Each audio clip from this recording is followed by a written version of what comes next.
Assalamualaikum semuanya, selamat datang kembali di channel YouTube aku, Ani Monaliva.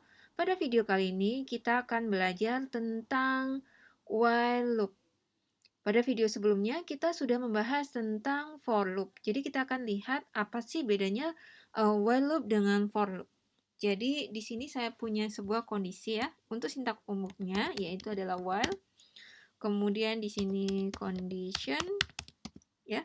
Kemudian di sini adalah kodenya, ya, atau statementnya yang akan kita inginkan untuk dilakukan perulangan, kemudian end.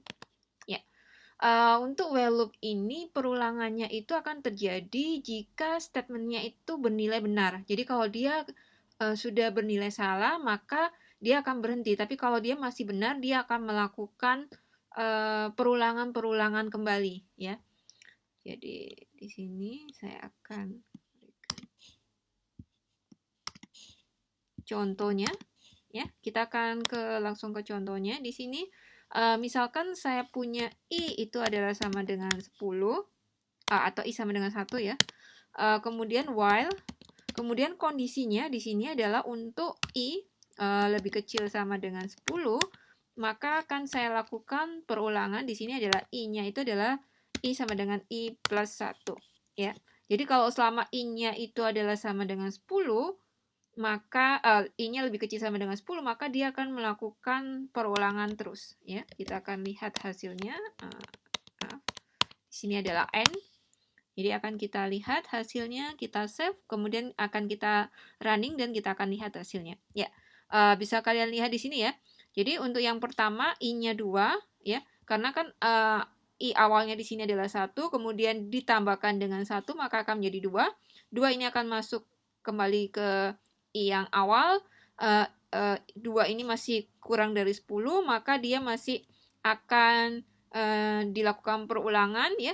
Akan dilakukan perintahnya di sini, yaitu ditambahkan dengan 1 menjadi 3, kemudian 4, kemudian 5, kemudian 6, dan seterusnya sampai dengan 11 ya. Jadi sebenarnya fungsi while loop ini juga sama ya kayak fungsinya untuk for loop ya. Jadi kalau misalkan untuk for loop itu kita hanya perlu menuliskan for i itu sama dengan 1, atau di sini i-nya itu sama dengan ya, i sama dengan 1 sampai di sini 1 sampai 10. Kemudian saya inginkan di sini adalah i itu sama dengan i tambah 1, kemudian n. Ya, kita akan running dan kita bandingkan hasilnya adalah sama ya. Jadi kita punya while loop sampai sini 11 juga ya, 2 sampai 11. Kemudian untuk yang while for loop kita juga punya 2 sampai 11. Jadi kalau fungsi kita menggunakan while loop itu sintaknya seperti ini. Kalau kita menggunakan for loop itu adalah sintaknya seperti ini ya. Jadi kalau misalkan kalian tidak tahu secara pasti kalian akan berhenti di mana, kalian bisa memakai while loop. Jadi di sini adalah sebenarnya pada intinya sama, cuma sintaksnya ada berbeda. Jadi kalau while loop itu akan dilakukan jika dia misalkan kondisinya itu masih benar, maka statementnya atau perintahnya itu akan dilakukan perulangan. Ya, jadi itu adalah dari while loop. Terima kasih. Sampai jumpa kembali di video tutorial selanjutnya.